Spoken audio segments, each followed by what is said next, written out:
오늘 명절 연휴인데도 주일날 이렇게 예배 자리에 나오신 우리 성도님들을 진심으로 환영합니다. 오늘은 어떻게 살 것인가라는 제목으로 하나님 말씀 증거하도록 하겠습니다. 여러분, 레오나르도 다빈치의 최후의 만찬이라는 작품을 아마 다 아실 것입니다. 그 작품에 보면 제자들의 얼굴들이 쭉 이렇게 나오는데, 이 다빈치가 그림을 그릴 때에 예수님의 얼굴을 어떻게 그릴 것인가 고민하다가 좀 모델이 될 만한 어떤 얼굴을 찾기 위해서 성전에 갔습니다. 교회 가가지고 저 구석에서 기도하는 어떤 청년을 보았는데, 그 표정이 너무 온화하고 또 너무 이렇게 자비로운 인상을 가지고 선한 눈빛으로 기도하는 것을 보고 그 청년을 모델로 삼아서 예수님의 얼굴을 그려야겠다. 그렇게 이제 예수님 얼굴을 그렸습니다. 이제 가룟 유다의 얼굴을 그려야 되는데 어디서 모델을 찾을까? 술집에 찾아갔습니다. 술집에 가니까 사람들이 술을 먹고 뭐 소리 지르고 하는데, 그 중에 특별히 더 크게 소리 지르고 막 이렇게 쉽게 말하면 꼬장을 부리고 이렇게 뭐 얼굴 표정도 살기가 있고 막 너무 욕심이 가득 차 보이는 어떤 사람이 있는 거예요. 그 사람을 이 가룟 유다의 얼굴로 삼아야겠다라고 자세히 쳐다보니까 그 사람이 성전에서 보았던 그 청년과 같은 사람이더라라는 것입니다. 이 다빈치가 똑같은 사람이지만 각각 다르게 예수님의 얼굴로 또 가룟 유다의 얼굴로 이렇게 그렸습니다. 여러분, 사람은 누구나 좀 양면성을 가지고 있는 것 같습니다.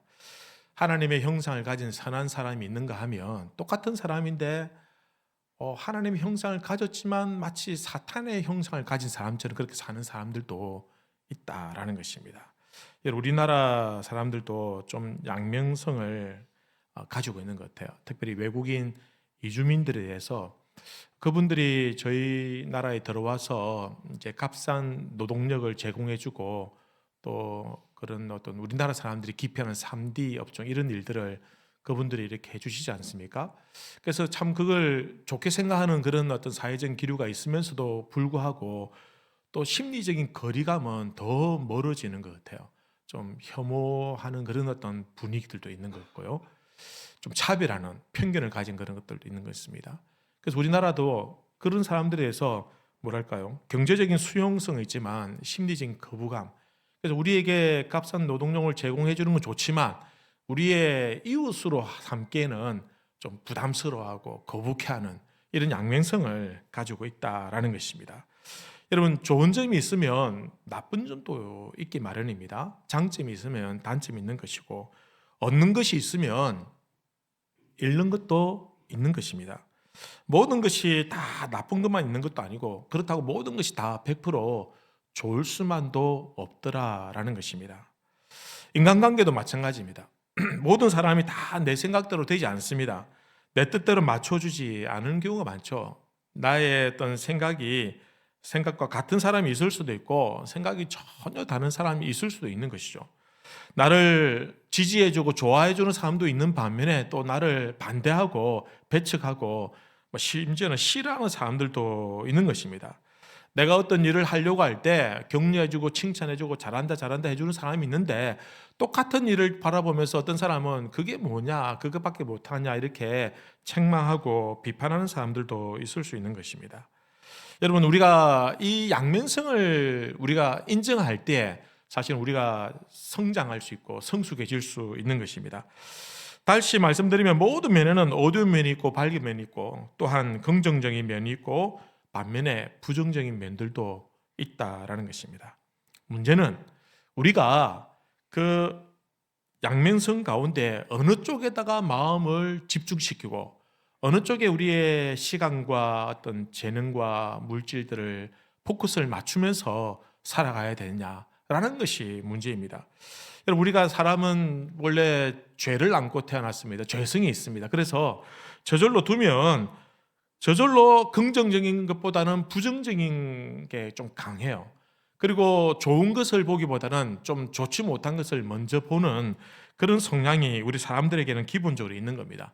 밝은 면보다는 어두운 면을 더 크게 보는 경향이 있습니다. 잘하는 것 있는데도 불구하고 못하는 것을 더 크게 보는 그런 경향이 있다라는 것입니다. 어떨 때는 긍정적인 면이 훨씬 많은데도 불구하고 부정적인 거 한두 가지인데 그것을 크게 확대해가지고 일을 그냥 막 왜곡시키는 그런 일들도 있습니다. 예를 들어서 우리가 감사할 것이 제목이 90가지인데도 불구하고 좀 원망할 만한 불평할 만한 일이 딱 한 가지만 있는데도 불구하고 그 한 가지 일에 몰두하는 바람에 우리가 감사할 수 있는 제목들 99가지를 다 잃어버리는 경우들도 있더라는 것입니다. 설교할 때도 마찬가지입니다. 제가 설교할 때 한 번씩 이렇게 리듬을 잃을 때가 있습니다. 뭐 자주 있는 일은 아니고요. 보면 설교할 때 보면 대부분의 성도님들이 어쨌든 예배에 집중하고 말씀을 잘 들으려고 이렇게 하는데 꼭 보면 한 사람 두 사람 이렇게 핸드폰을 보거나 아니면은 뭐 주무시거나 이런 분들이 계실 수 있죠, 그죠? 오죽 피곤했으면 주무실까 생각도 듭니다. 오죽 볼 게 없으면은 핸드폰을 볼까 이런 생각도 드는데, 근데 설교하면 대부분의 사람들을 보고 해야 되는데 꼭 그 사람이 눈에 크게 보여요. 예배를 잘 드리블은 아주 작게 보이고 엉뚱한 일을 하는 분이 너무너무 이렇게 크게 보여요. 그러면은 뭐 신경이 쓰여서 리듬을 잃어버리고 또 마음이 괜히 좀 불편할 때도 있더라라는 것입니다. 사실은 그렇게 할 필요가 없는데, 그죠? 어떤 라디오에서 목회를 아주 소위 뭐 성공적으로 목회를 잘 하시고 은퇴하신 분이 간증하는 거에 있었는데, 이제 그 진행자가 물었습니다. 목사님 어떻게 해서 그렇게 목회를 잘 성공적으로 하실 수 있었습니까? 라고 물으니까 그 비결이 있다는 거예요. 그게 뭐냐 하니까 교인들에게는 세 부류가 있는데 첫 번째 부류는 뭘 해도 부정적으로 반응하는 부류가 있답니다. 뭘 해도 반대하고 안 됩니다, 못합니다 이런 사람들이 있다는 겁니다. 또 어떤 사람들은 뭘 해도 무관심한 분들이 많다는 거예요. 이렇게 해도 무관심하고 저렇게 해도 무관심하고, 또 어떤 분들은 뭘 해도 어쨌든 잘해봅시다, 해봅시다, 뭐 하죠, 뭐 이렇게 긍정적으로 이렇게 반응을 해주시는 분들이 있다라는 겁니다.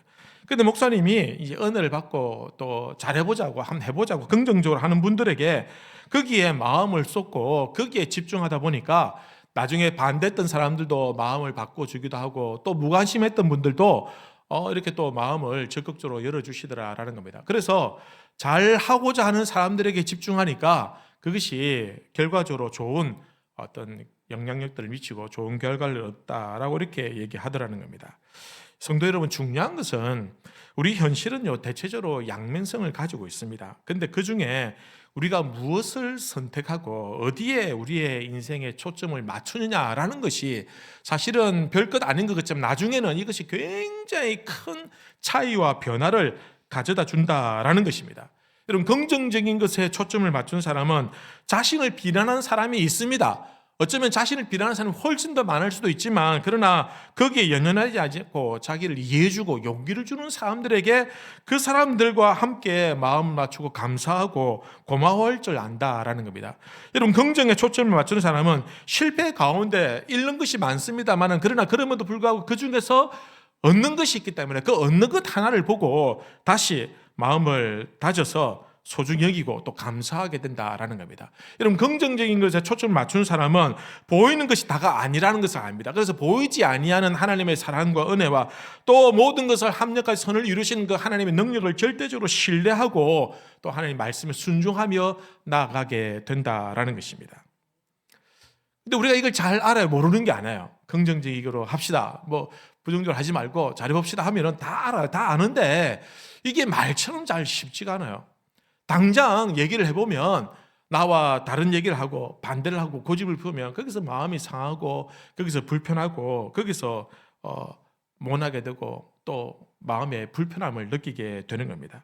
그래서 우리 삐뚤어지고 왜곡된 마음들 혹은 또 부정적인 마음, 불평하는 마음들, 이런 것들을 바꾸기 위해서는 여러분 우리가 다짐하고 결단하고 또 훈련도 필요합니다. 성도가 단순히 예수를 믿고 구원받는 것에 머물지 않고 우리가 좀 더 나아가서 긍정적으로 사람이 변화되어지고 또 성숙하고 성장하면 그것이 바로 성화되는 것입니다.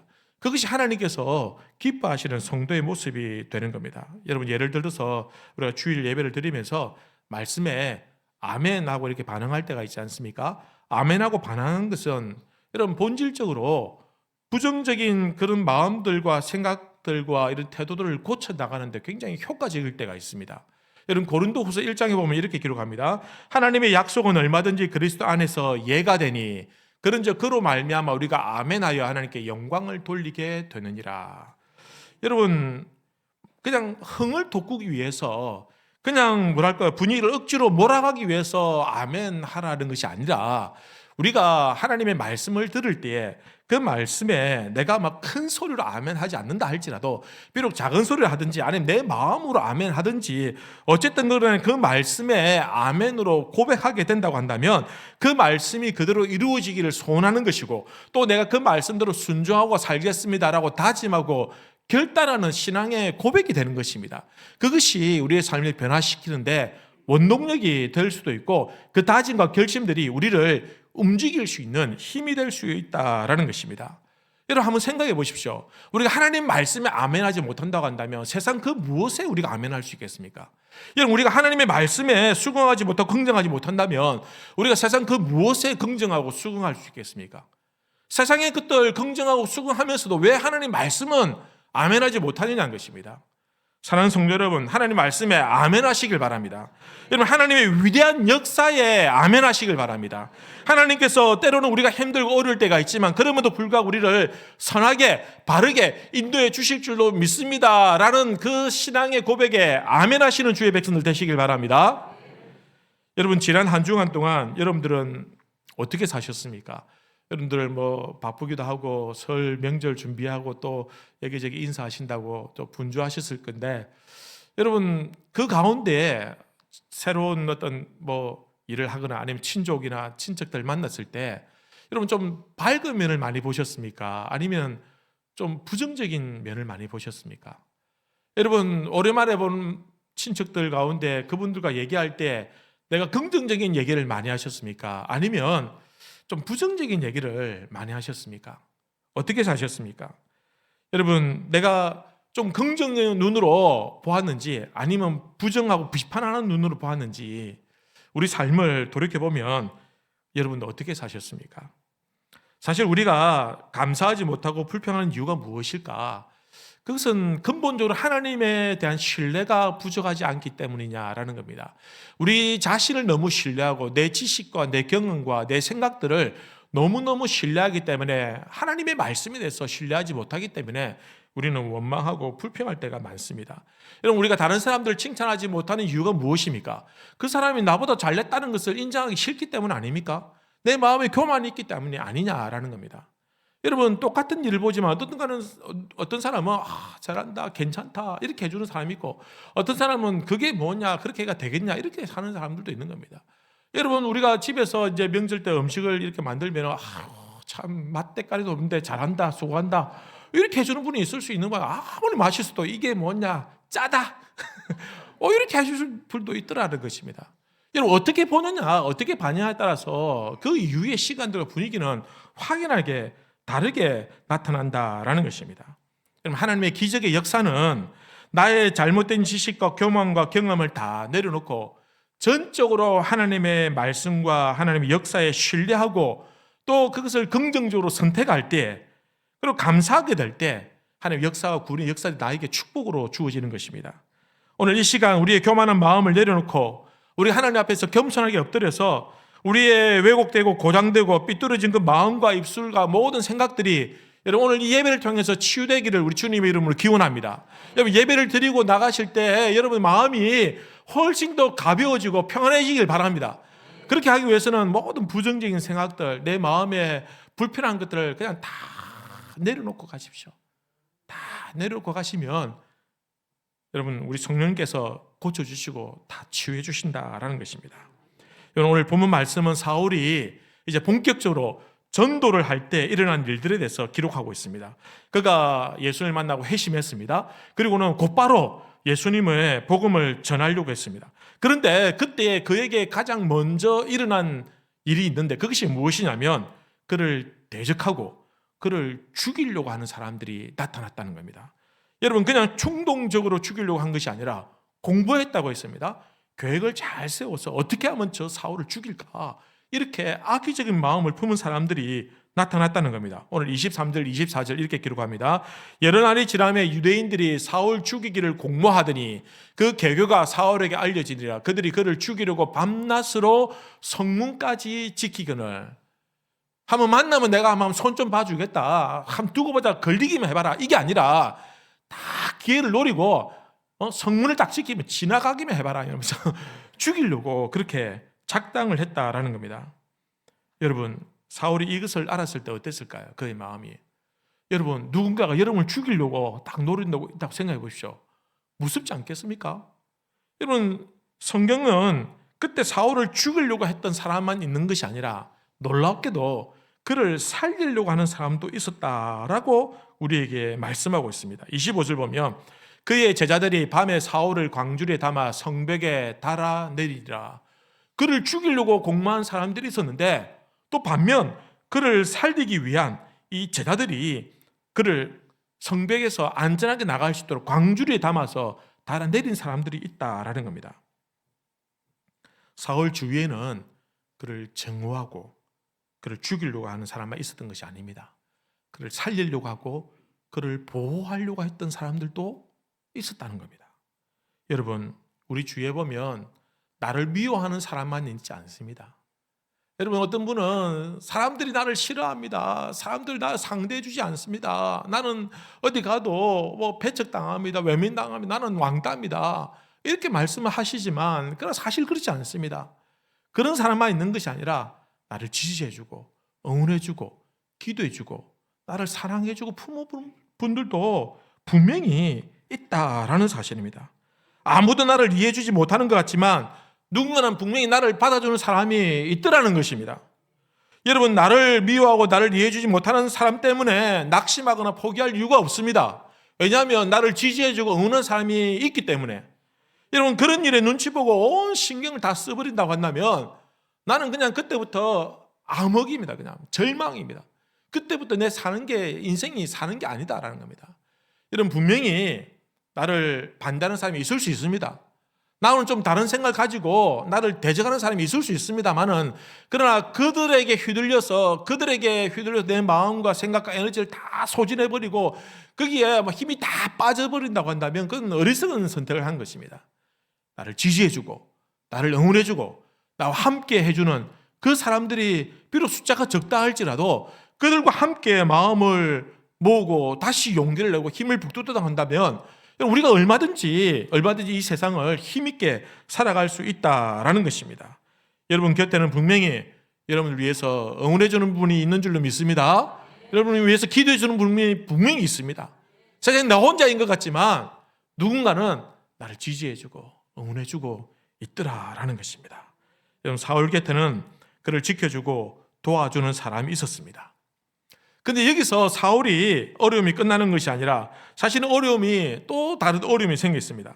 무엇이냐면 그가 성벽에서 다메섹 성벽에 탈출하고 이제 예루살렘에 갔습니다. 예루살렘에 갔는데 예수님의 제자들이 자기를 믿어주지 않고 받아주지 않는 겁니다.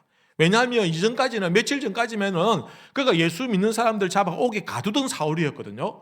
근데 예수님을 만났다 하더라, 예수님을 만났고 복음을 전했다 하더라라는 그런 소문은 들렸지만 이 사울을 전적으로 믿어주지 못하고 의심하고 두려워하고 여전히 거리를 두고 있더라라는 것입니다.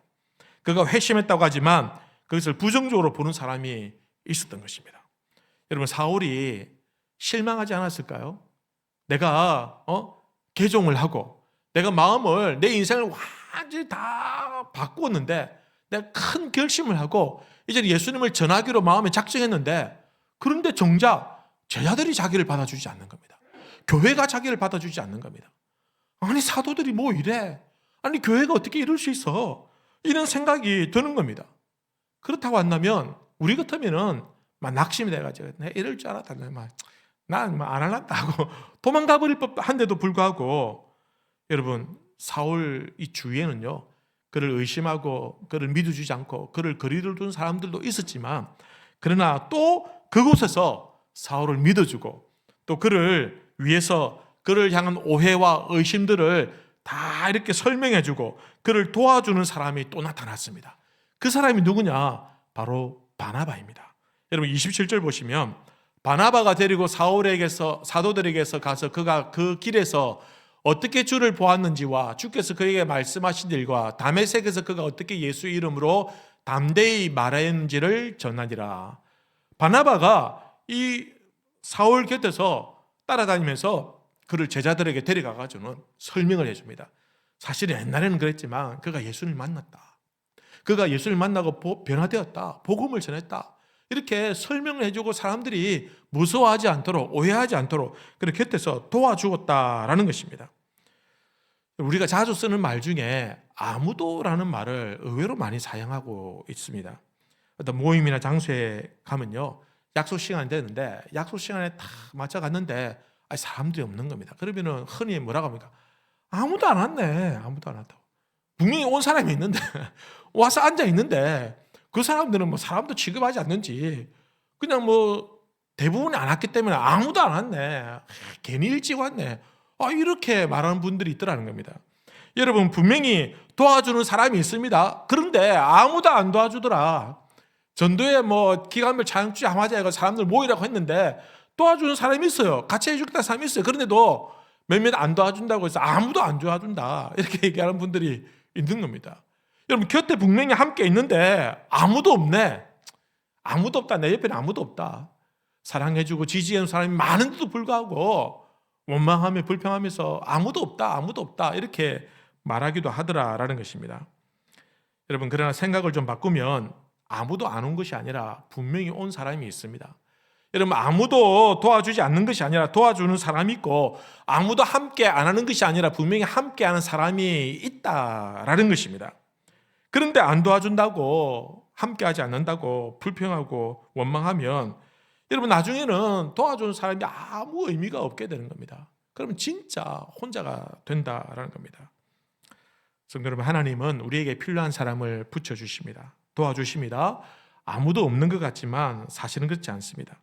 여러분, 문제는 우리가 그것을 잘 모르고 있다는 겁니다. 분명히 도와주는 사람이 있고 기도해 주는 사람이 있고 함께 해주는 사람이 있는데 우리의 원망과 불평은 멈추지를 못하더라라는 것입니다. 여러분 곁에 분명히 그런 분이 계십니다. 여러분, 그분들을 소중히 여기고 그분들에게 집중하십시오. 나를 도와주지 않는 사람, 나와 함께 해주지 않는 사람, 나를 원망하고 나를 비난하고 나를 대적하는 사람들, 그들에게 여러분 너무 많은 에너지를 쏟지 마시고 그래도 나를 응원해주고 언제든지 나와 함께 해주고 내가 뭘 하든지 나의 편이 되어주는 그 사람이 진짜 소중한 사람이니 그 사람 소중히 여기시길 바랍니다. 아무도 사울을 안 믿어줬지만 그를 믿어주는 바나바가 있었습니다. 그리고 그 긍정의 사람은 결국 모든 사람들이 사울에 의해서 오해를 풀고 또 사울을 받아들일 수 있도록 그렇게 상황을 바꾸어 주었다라는 것입니다. 그러나 사울이 제자들과 함께 이제 복음을 전했는데 그런데 또 어려움이 생겼습니다. 이번에는 헬라에서 온 유대인들이 사울을 죽이려고 했습니다. 여러분 29절 보면 또 주 예수의 이름으로 담대히 말하고 헬라파 유대인들과 함께 말하며 변론하니 그 사람들이 죽이려고 힘쓰니라. 여러분, 죽이려고 힘썼다라는 것은 계속해서 성공할 때까지 애를 쓴다라는 겁니다. 여러분, 사울에게는 순간순간 이 죽음의 위협을 느껴야 하는 그 긴장의 순간들이 연속이었습니다. 여러분, 한번 생각해 보십시오. 항상 자기를 누군가가 죽이려고 해치려고 하는 사람들이 호시탐탐 자기를 노린다고 해보십시오. 여러분, 그 불안해서 잠은 잘 수 있겠습니까? 여러분, 밥이라도 넘어가겠습니까? 얼마나 그가 불안하고 두려워했겠냐라는 겁니다. 여러분, 한 번만 죽음의 고비를 넘겨도 그게 트라우마가 남아서 고통스러운 시간들을 살아갈 수 있는데 매 순간 끊임없이 죽음의 위협을 느낀다라는 것은 정말 힘들고 어려운 일이다라는 것입니다. 그러나 그때에 여러분, 사울에게 죽을 길만 있는 것이 아니라 그에게 살 길도 있더라라는 것입니다. 오늘 30절 말씀 보면 이렇게 기록합니다. 형제들이 알고 가이사라로 데리고 내려가서 다소로 보내니라. 형제들이 누굽니까? 이 사울과 함께하는 이 믿음의 동력자들, 다른 제자들을 말합니다.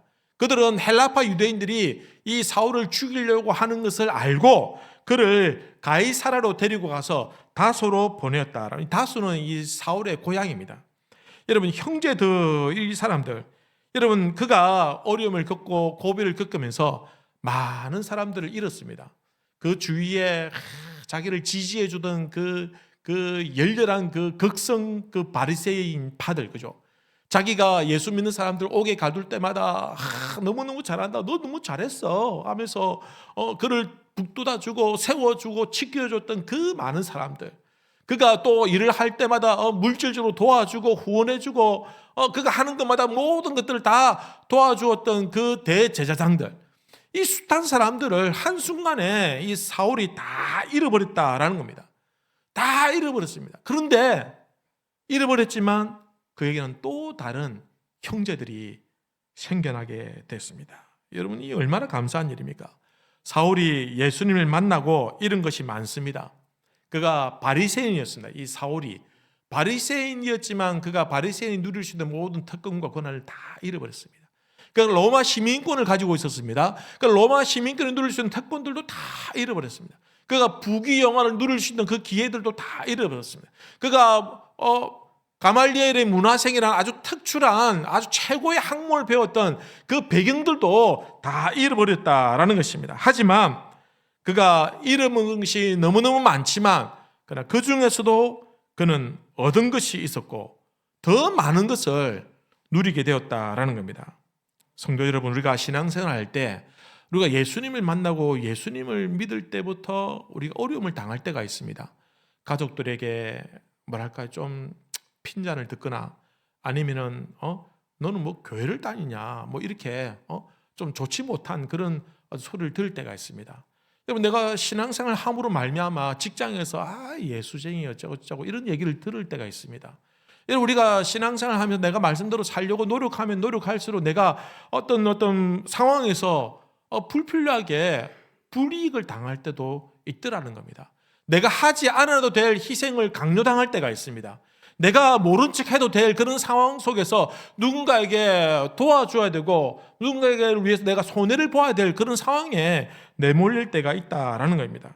내가 예수 믿는 것 때문에 주일날 쉬지도 못하고 주일날 아침부터 교회 온다고 준비하고 와가지고 또 내가 예수 믿는다고 해서 봉사한다고 해서 오후 늦게까지 막 파김치가 되도록 봉사하고 이렇게 여러분 여러 가지 어려움들이 있고 손해를 보는 경우들이 있을 수 있다라는 것입니다. 하지만 여러분, 친구도 잃고 물질도 잃고 어쩌면 세상적인 성공도 포기해야 될 때가 있지만 그러나 우리가 예수를 믿음으로 말미암아 얻은 것은 훨씬 더 많을 수가 있습니다. 여러분, 우리가 항상 잃는 것만 있는 것이 아닙니다. 여러분, 우리가 아는 사람들, 친구들, 술 친구들 잃어버릴 수 있습니다. 그러나 내가 더욱더 많은 영적인 친구들이 생기다라는 겁니다. 여러분, 하나님의 가족을 우리에게 붙여주셨습니다. 그리고 물질이나 성공으로 채울 수 없는 감사와 행복과 만족과 즐거움을 우리가 하나님께서 우리에게 채워주시다라는 겁니다. 그리고 무엇보다도 가장 귀한 새로운 생명, 천국을 우리에게 주셨다라는 것입니다. 여러분, 이보다 더 귀한 것이 어디 있겠습니까? 여러분, 이런 것이 아니라 더 많은 얻은 줄로 생각합니다. 여러분, 그렇게 우리가 많은 것을 얻었다고 한다면 우리가 감사할 수 있지 않을까라는 것입니다.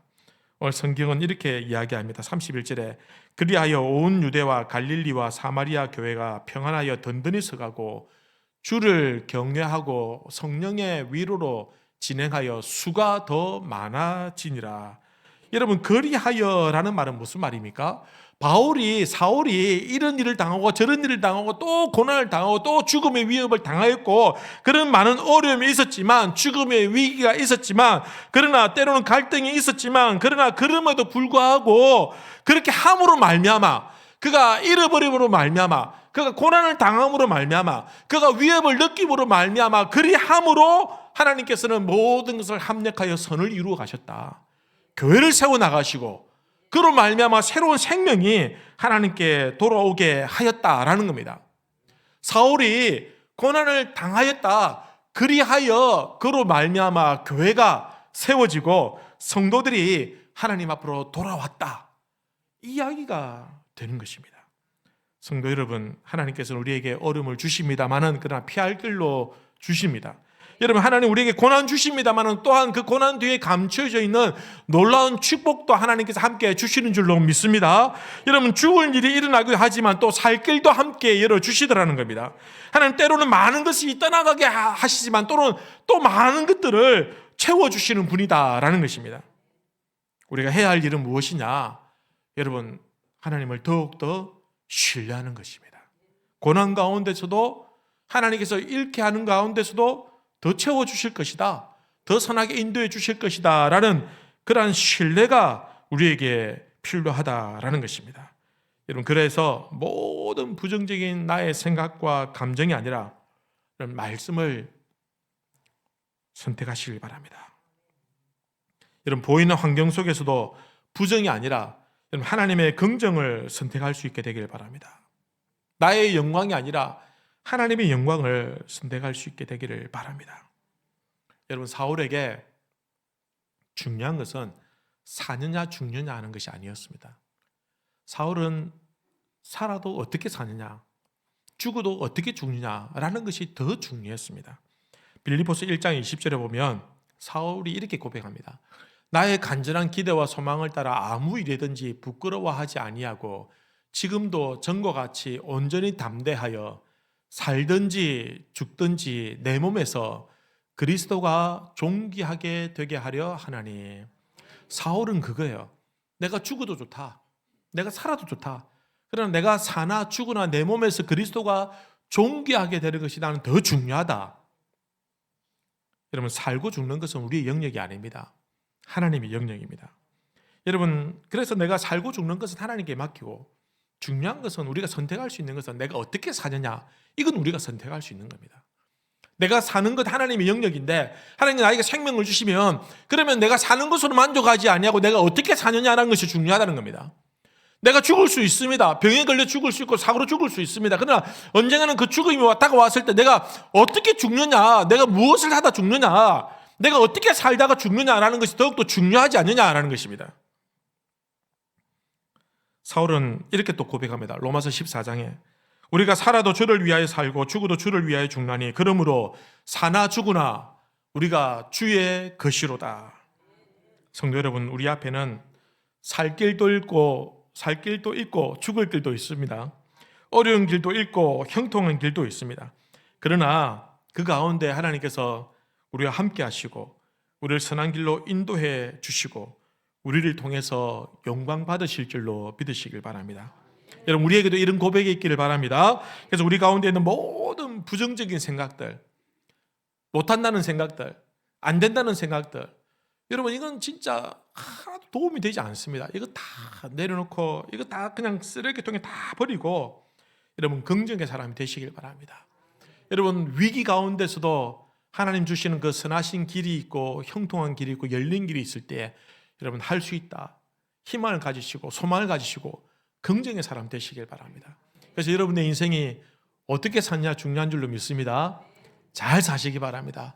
올 한 해 새해 복 많이 받으시고 여러분, 하나님 앞에서 아름답게 살아가는 우리 성도님들 되시기를 우리 주님의 이름으로 기원합니다. 우리 시간 같이 한번 기도하십시다. 말씀을 생각하면서